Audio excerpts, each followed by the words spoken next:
Gamers of Reddit, what is the most epic boss fight in all of gaming? Lavas from Chrono Trigger, you finally beat the hideous thing, only to discover that you've merely beaten its outer shell. The real Lavas is inside. Time to save the world. Yes, the music for this fight is incredible, and I absolutely love that the fight went back through all the bosses you'd beaten throughout the game, forcing you to remember how to defend against certain attacks, and what its weaknesses were. That was such a great boss battle. I really love the Nameless King from DS3.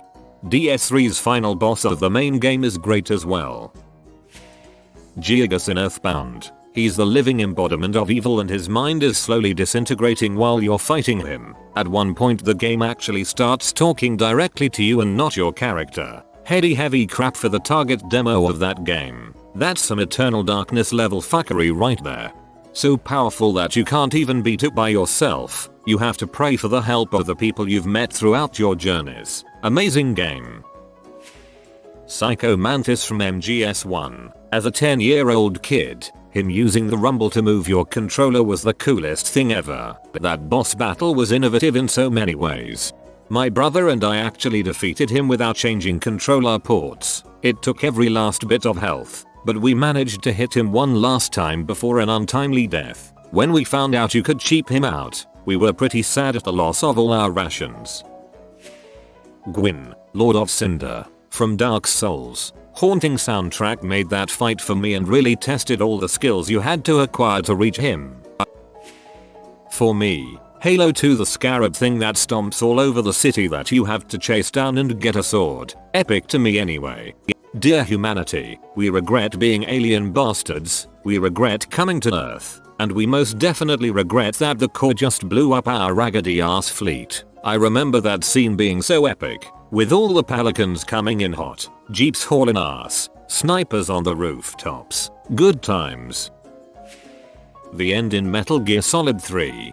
That would be my first choice too. I thought it was clever how if you saved right when the fight started, then went back to it a week later or whatever, the end had died of old age waiting for you. It was also a nice touch that you could snipe and kill him while he was in the wheelchair during the scene on the dock with Colonel Volgin. You don't get to fight him later if you do that though.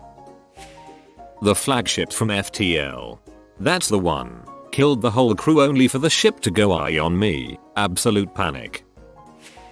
This was a situational boss fight for me. My buddy who is trash at playing video games was playing Resident Evil 4 because I always played that game. I have completed it several times on both normal and professional as it is one of my favorite games. Well, my buddy had miraculously made it to the part where you have to fight both of the Gigants in the mine except he had no ammo left. He had saved prior so either he had to magically make it through or restart the game. I took the controller and beat them with only the knife. It wasn't the easiest but I freaking saved him from having to replay the entire game.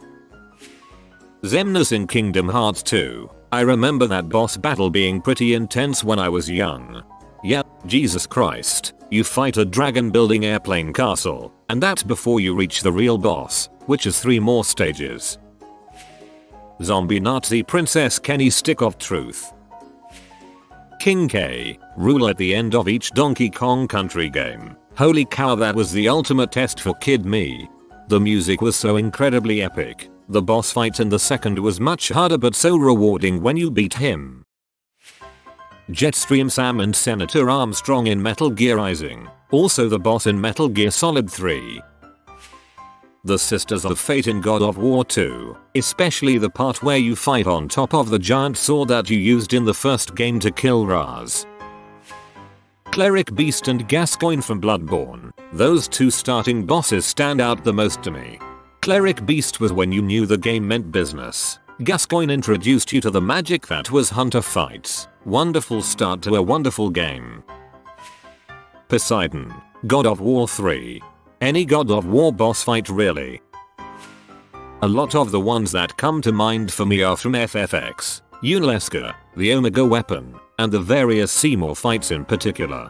Frick yes, that game had some great bosses. Brazka's finally in.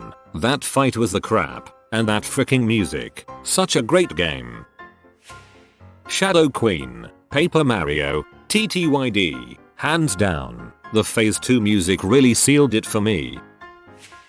I never got around to beating Skyrim on Xbox 360 for years. I'd play and play and play. Take my sneaky ninja archer to high level. Doing everything. Exploring every inch of the game. Take a lightning bolt caster mage up. Take a summoner up. Take a thieving backstabby guy up. All sorts of combos. It was all about the journey. Then one day I made a big freaking Nor with long black hair and long black beard and said I will never use magic on Sven. Sven's role in life is to split people in half with a great big axe. That is all there is in life. That is best in life. If Sven were a real person, he would be a surly non-comedic Gaston with a small heart of gold. Drinking, fricking, and splitting people in half for the glory and defense of Skyrim is all there is to Sven. I only used shouts and crappy low-level healing magic to lower downtime after fights. I never healed in battle ever. If I died and tried harder next time. I didn't kite. I didn't do strategy.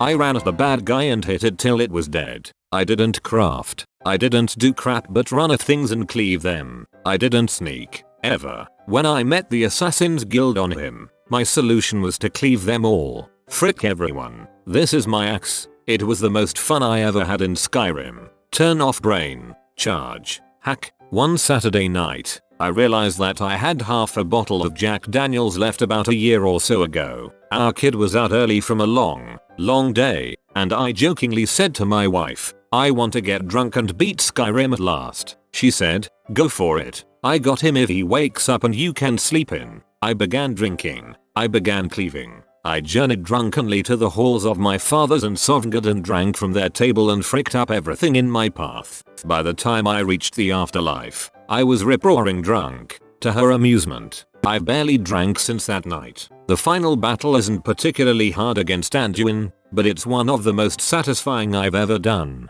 It's a great story conclusion. I rarely play Skyrim anymore. Nothing can compete with Sven's moment of glory.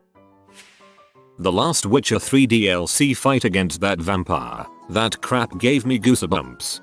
That was a great fight, but the best villain in the game was Odin. Truly terrifying. The Elite Four in Pokemon Blue and Red. I almost cried at the end because my team won and my Pokemon fought so hard. I was 10 at the time, then my batteries died. I thought fighting Red in Pokemon Gold was more epic. Fighting yourself from a previous game. Bowser, Yoshi's Island. Giant Bowser walking at you paired with that music was absolutely terrifying. For such a light-hearted game, that music was pretty freaking heavy. Any boss fight in Shadow of the Colossus. Easy. Sephiroth, Kingdom Hearts. Mr. Freeze from Batman, Arkham City. Good example of designing an open-ended boss battle. You really have start getting creative towards the end of the fight. Portal 1 and 2, Sonic Adventure 2 Battle Final Boss. The final Hazard and Bio-Lizard were super fun to fight, although the Bio-Lizard was the bane of my existence. Although now that I've played it again semi-recently, like within a couple years, I can say with confidence that I've conquered my fears. It has to be the fight with Electrocutioner in Batman, Arkham Origins. But seriously, the Deathstroke fight right after that was definitely one of my favorites in the series. MGS4, Snake vs Liquid Fist fight on top of a submarine. When the old Snake theme started playing, I was blown away about how quickly an epic boss fight built up by a series of games just turned into a depressing fight between two old men ready to die. Ballas, Cave Story. Man, Cave Story was so good for what it was, and I agree, the ending was remarkably epic. Ganondorf Ganon in Zelda Root. That battle had phenomenal atmosphere on the N64 version. The darkness coupled with the music was so intimidating. Twilight Princess. Every boss battle is epic. Maybe not hard but epic. I think that special mention goes to Star-Lord, by virtue of being the most fun. Destiny's Vault of Glass Raid. Love the crap out of it. Illidan Stormridge. Not for mechanics, just cause he was boss, plus Warglaves. Keelthus 2. Mike Tyson in Punch-Out for the original NES. When that game came out there was no YouTube, no online walkthroughs, and no emulators. Just Iron Mike beating the ever-living crap out of you over and over. For me it's Ornstein and Smough in Dark Souls. I had to research how soapstone summoning worked online just to get someone to help me. Been back and played the game multiple times since and always get the same sense of relief when the last of either of them finally hit the deck. Fume Knight Dark Souls 2. It's a B to get to and even more of a B to beat after NG+.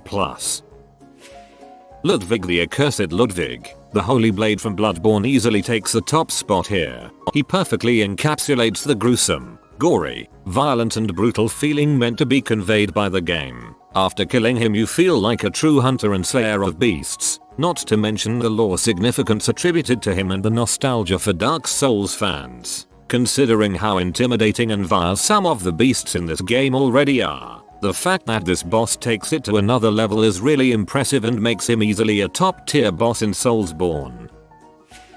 I'd like to say Portal 2, but I'm biased because of how many times I've killed Wheatley trying to match 6 portals. I'm at 7, but the jump to skip the 5th has so far proven itself impossible. Gotta admit though, literally shooting the moon is a nice touch. I'll be unorthodox and add in Halo CE. It's not actually the most epic boss fight, but I'd like to give the Warthog Run an honorable mention. In my opinion, it really does feel like you're fighting the map and time for survival, and it really was an incredible ending to a game that birthed an incredible series of games. Orthian Destiny. Guardians make their own fate. Chills every time. Demise from Legend of Zelda Skyward Sword. Up in the sky fighting this giant black scaly thing with a sword bigger than you. Fun. Crow. Time Splitters 3. Black Dragon Calamite and Dark Souls. Not really an epic fight per se, but man, that feeling I had when I finally beat him. Never felt so much pride and satisfaction on a game than this moment. The Moon Lord is pretty sick. Or maybe the Cyberdeman from Doom 2016. Bowser from Super Mario Galaxy is also amazing. DJ Octavio from the single player campaign of Splatoon. Splatoon's single player isn't exactly the selling point of the game, but it's a great way for new players to learn a lot of the basics they'll need to know in online play. From a tactical sense, the final fight against Octavio brings together every single thing you've learned over the last few hours of gameplay and forces you to use every bit of it to take him down. You have to think fast, you have a lot of specific things to shoot at, and you need to be really quick in the final stages of the fight to not have to start all the way over. The other bosses are jokes compared to everything you have to do to beat Octavio, and even experienced players could end up with trouble if they don't know what's coming. From a flavor standpoint, it showcases all the game's zaniest humor. DJ Octavio is full of puns that he taunts you with the whole way through, all while he's spinning techno records with his wasabi plants. The whole thing gets my heart pumping, especially as the music changes near the end of the fight. I would say the final boss fight in Ratchet and Clank Up Your Arsenals. You know, the one you're against Dr. Nefarious. It was a pretty good final boss. Legend of Zelda Ocarina of Time. Beating Ganon. The music building. Like the end of the world unless you win sort of music. The princess in need of saving. Fire surrounds you and the monster. She moans when you get hit. Freaking epic. I was 11 years old when I beat Ganon, so it was a big deal. You have been visited by the doggo with Wi-Fi upvote in 3.1459268 seconds to receive a secure connection. If you are new to the channel, you can subscribe. I publish new videos every day. Until then, check another video, or don't. Either way, have a great day you magnificent people.